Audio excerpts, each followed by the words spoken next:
today's climate, what do the average person needs to actually go into the housing market to buy a house?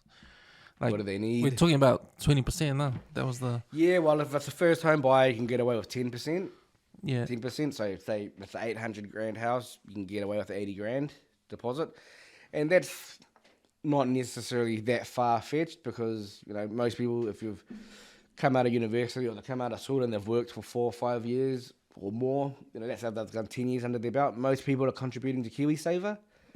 So you can just use that. Most people use a good portion of their KiwiSaver, and then you normally have some sort of savings because the bank still wants, even though let's say you've got the more than enough money in your KiwiSaver to buy a house, the bank still wants to see that you've made an effort to save. Because having that discipline to save, say, $500 a month, shows that you can pay back a loan of $500. Loans are, a house loan is normally more than $500 a month anyway, but it just shows that you've got the ability to put money aside to pay for something. So they still want to see some sort of savings. But yeah, deposit's definitely the big one. But also just having your affairs in order, not having shitloads of credit cards or not having bad debts, not having store card, not having higher purchases like that. You gotta sort of a hood terminology. You gotta come correct to the bank, when you want to borrow money to buy a house. Like you gotta have your savings. So whether that's KiwiSaver and cash savings or a combination of both, you gotta have that have that savings there. Then you gotta have good credit. You can't just in the past when you're young and I want to buy this car and then I've enjoyed it for a year. I can't be paying it anymore. I'll just stop paying it and then let them repossess it, and then have it written off, and I'll just forget about it. That shit doesn't work, having good credit because you can't walk away from a commitment, and a house loan a house loan's not a 1 or 2 year commitment, man. A house you pay that back over 25, 30 years. They want to make sure that you're good for those years. Those many years you're good to meet those commitments over that term, So you got to have good credit, and then you just got to have your finances in order. So you got to show that you've got a stable job. You and your partner combined have a stable job, and you can afford to pay for the loan as well as your living costs. So you don't want to come to the bank and say, oh yeah, I want to borrow this money to buy a house. Yeah, I've got my deposit. I've got good credit. Those are still good things. That's not enough. But I've got all these other loans. I've got a credit card that's about 15 grand and I owe 15. I never pay it off. I've got some store hire purchases for a bed and some furniture. I've got a car loan as well. But all of those things cost money. There's if you've got all of those hire purchases, that might take 3 or 4 grand out of your pay packet every month to service those things. So when you look at that on top of a house loan, that these days a house is not cheap. A house loan could be $500,000 or more. If you're lucky. The repayments are pretty high, so you gotta get yourself in order. So really, if you wanna I think my advice if anybody wants to buy a house is have their deposit sorted. So with their KiwiSaver and savings.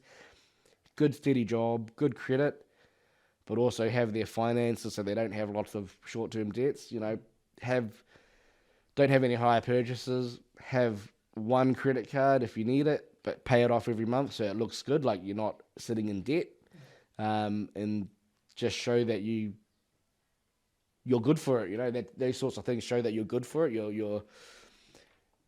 You've built up some assets and some skin in the game, and you're good for the commitment for that 25 or 30 years to pay the loan off. The worst thing is going to a bank with bad credit. There's no chance. The thing I'm concerned about is just how people are, our Polynesian community in New Zealand, with that stat that came out in the Herald with the 60% of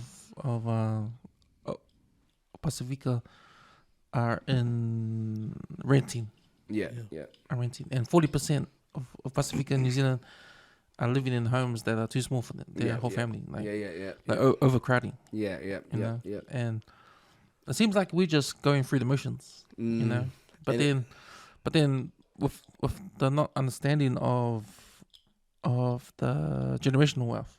Yeah. I mean, for me, like learning a little bit about it, like, you know, our parents would have bought our homes when they came from the islands, but then, you know, they leave it to the kids, and then the kids, they sell the property, Yeah. and then there's nothing to show for it. Yeah. That happens all the time. Huh? Yeah. Especially when our parents come from the islands and they own properties in Grey Lynn. Yeah. Oh, and possibly those areas. Yeah, and they're worth $4 million now, or whatever. Yeah, but they weren't back then. Yeah, they weren't back then, but yeah. But then, that sort of thing. That happens, and it's sad. Yeah, and it's sad because the people don't have that financial literacy as well. You see, like, and I've seen it, like, they come into the parents sell the house, or they pass away and they sell the house and stuff like that, and there's a big windfall of cash, and people don't know what to do with that cash. They don't think, oh, yep, I've got that, you know, might split up with the siblings or whatever, but they've got more than enough for a deposit, or they've got enough to buy a whole house. They don't need to buy another $1 million. They might have enough to buy a house wherever for $600,000 or whatever, you know. But they think, oh, fuck, I've got all this money, new car, holiday to the States and Hawaii and all this sort of stuff, and then just show off and have a good time. And they, you know, you see it all the time. They spend all the money and it's gone, nothing to show for it. But YOLO. Yeah, so it's that. It is that. But they just don't understand. It's like, you know, what the grind that their parents went through to get it. And then to keep that wealth within the family or to make something of it. Because it's about the next generations. Yeah, if they got something to come back to, it the value is, it goes up in price. It goes up and up and up. It always goes up there. Always, yeah. The property market's always only ever gone one way. Like, yeah, you might have, like, you know, there was a global financial crisis in 2008. Things went down. There was a depression before that. And now we're probably going to go through you know, house prices have come back a little bit already. We might have a recession this year. House prices might come back a little bit more, but they're not going to tank. But it might come back. You know, $1 million house might be $800,000, which is, you know, still a lot for a house. And it might $200,000 loss might seem a lot, but in the scheme of things, when that house, you know, that still made money over the years, right? But that's only a little dip for a short amount of time. After the recession that might or may not happen this year, next year or the year after, the market will come right. Immigration, people will start coming back to New Zealand. The borders will open. Tourism will happen. Good things will start happening again. Yeah. Interest rates will probably start going down again, which will stimulate the economy, will give people the ability to borrow money again. And then house prices will go back up. It's just a cycle. They say every 7 to 10 years, house prices go up. Double almost. So I think what people don't understand is more benefits to owning your own house than anything else, because even with the remortgaging, like that's money you can get to do other stuff, to build upon your property. That's right. And like you don't get that if you're renting. No. The thing is, one of the challenges for a lot of people, because renting is such a massive portion of your pay packet. Like, you know, house price. You know, what's the average rent? You know, these days, $600 a week. Probably more than that. More than that. It depends where you're renting. You know, if you're renting a small 3-bedroom house somewhere, could be $550 to $600. I haven't paid $600 for a week in probably 8 years. Yeah. If you got a big house, you're probably paying $800 to $1,000 a week in rent. You're right, you know. Definitely easy. You know, easy. And that's a big chunk of somebody's pay packet. Yeah. And I know I've had some conversations with some of our old mates from the hood. You know, just have a bit of a yarn and just to give a little bit of advice. And it's like, how do you get from paying, say, 60% of your pay packet every week to rent, and then paying for your car, your food for the kids, whatever else you need to pay for, and most of the time there's not much money left over. How do you build up that that little bit left over into a deposit to buy a house? It's hard, man. I know, man. It's almost impossible, eh? Well, I talked to a friend of mine. He's flat with me, and he bought a house 3 years ago. Yeah, maybe 4 years ago. Him and his missus bought a house, and he was telling me, man, the repayments are probably not much more than our rent. We used to have, or quite often the repayments for sometimes are how it's not much more or can be less than what you're paying in rent. yeah, It's less, but it's because so you can show that you can pay for the loan by showing that you can pay this amount of rent, right? But because the bank have to look at, if you stop paying rent, how do we get our money back? They have to sell the house. If you buy, say, $1 million house and the bank lends you $1 million to buy that house, and then you don't pay them back, they might not be able to sell that house for $1 million to pay back their $1 million loan to you, if that sort of makes sense. so they lose. So that's why, and that's why the whole importance of the deposit comes into play. Like if you got 10% deposit, then they'll probably be able to. That's why they ideally want 20%, because the bank can't just sell your house as well. Like a mortgagee sale, people think, oh, the bank's just going to sell my house and make the money back or whatever. It actually costs. It costs about 80 to 100 grand to sell somebody's house at mortgage. So the banks don't want us to go to they hate mortgagee sales. Yeah. They actually want to work with somebody and get them to sell their house first, because there's a whole lot of legal costs and there's the agent fees as well that they have to pay for. So that's why it's like, if you haven't paid a deposit, it's the bank's not going to get their money back that they've lent you.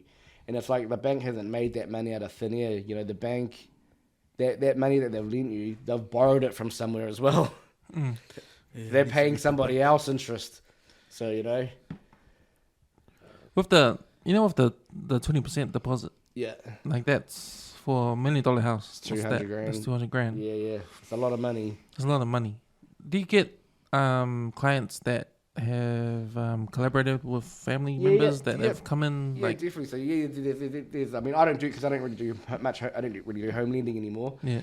But there's definitely situations where brothers and sisters or parents have helped out kids to use collateral in an existing house or pooled money together to do it. I feel like the Indians and Asians are good at the Asians are good at that kind of stuff. Yeah, man, definitely. Or the Indians especially, they're really good at that. And that's how a lot of them have grown their wealth, because they pulled it together. But it's created a lot of dramas as well, because there's always greed comes into it, and then shit hits the fan, and then they have a big blow up, because so there's pros and cons, but that's like my biggest piece of advice is fucking KiwiSaver, eh? Because like, I don't know, do you guys have KiwiSaver? Yeah. You pay for that out of your pay packet, you don't really notice it. Yeah. But let's say you put 10 grand a year into the KiwiSaver, you don't notice that, but it's hard to save 10 grand a year. It's hard to do that. But if you got you and your partner, for example, I mean, that's why it's like people got to, you talked about this earlier, people want things now, they want the best now. Yeah. But if you have a plan, if you're like in your 20s or your early 20s, or even if you start at 18, if you leave school at 16, 17, get a job and you start then, and you got a partner and you're working full time and you're chipping into KiwiSaver, and you're putting, say, 8 grand or 10 grand a year into KiwiSaver, in 10 years, that 10 grand is 100 grand. And if there's two of you in 10 years, that's 200 grand. Yeah. And if you're 60, if you start that, even if you start that when you're 20, that means by the time you're 30, I'm way above, we're 38, 39 nowadays. And if you do that when you're 20 by the time you're 30, you've got enough money for a deposit, eh? Yeah. But people just don't think about that. And I know it's hard to save money, but if you use KiwiSaver as a tool, it's probably the best, the easiest way to go, because I know, it's hard outside of paying your rent, your bills, your kids' costs and stuff like, there's not often any money in the kit left, eh? So how do you save? How do you put $100 or $200 a week aside to save that deposit? You put it all, put as much as you can into KiwiSaver, because you can't take it out. Yeah, it's locked away for you. It's locked away. KiwiSaver, there's only 2 ways to get it, or 3 ways to get it out. One way, you don't want to think about it, because that's when you die, or when you retire at 65, or when you buy your first house. So that's I think that's the best tool, eh? But if you can save as well, it's good. But I know it's hard these days. It's pretty hard to save, especially with inflation, everything being so expensive.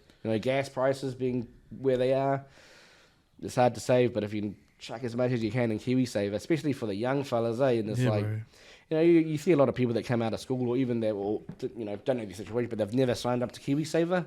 And it's like, why? Missed opportunity. It's like, oh no, I don't know what. Let's say you're getting paid minimum wage. That's still about $600 a week, eh? you get per week in your hand, does it hurt if you only got $550 or $500 a week? To them, they're just like, oh yeah, I'd rather have the $600 so I can buy more beers and buy some new shoes and shit like that. But if you were getting a little bit less and you had the rest going to KiwiSaver, you'll be fucking thankful in 10 years' time. But, you know, they think, 10 years' time is ages away, you know. Like, if I can touch on that, like what you were saying, Tom, like how you're talking about if the recession came and people that did get loans pre-approval of the recession and just how the market drops and how it picks back up again. yeah.